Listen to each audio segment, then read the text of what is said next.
Okay. Ramai perempuan di luar sana merasakan diri spek bidadari. Tapi sayang, masih ada yang lupa bidadari tidak menjual diri.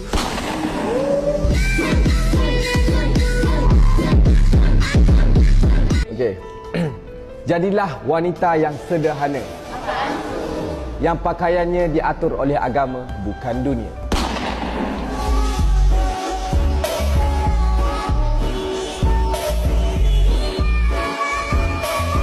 Okey, sebenarnya kita semua nelayan. Kenapa? Sebab subuh je kita dah ke laut.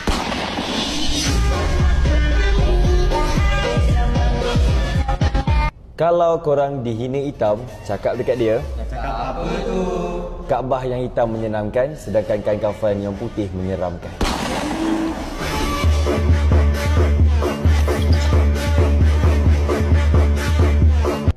Bila Faridah rindu atau cemburu terhadap seseorang, sentiasalah menyebut ma fi qalbi ghairullah.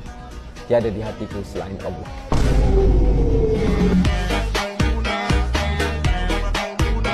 Jangan takut pada manusia yang tahu aibmu. Takutlah kepada Allah yang memegang segala rahsia kehidupan dan kematianmu.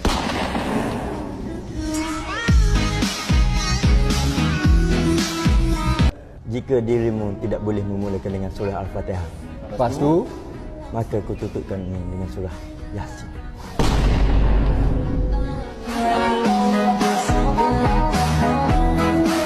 Jangan mencintai seseorang yang tidak mencintai Allah. Kenapa tu?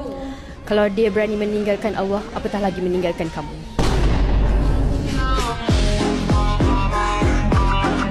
Dan kesian.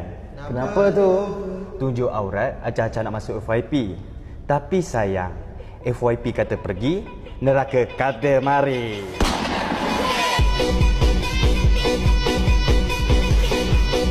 Biarlah orang kata tudung selabuh telekung. Kenapa tu? Asalkan maruah tak semurah kangkung.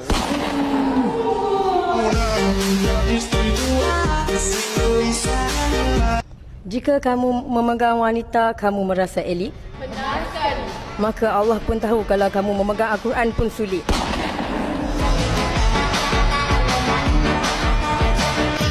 Ingat kanda elit, ingat Allah sulit.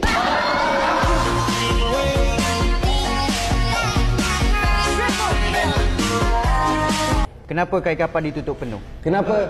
Sebab aurat di dunia dan akhirat ditutupi, bukan tayang demi FYP.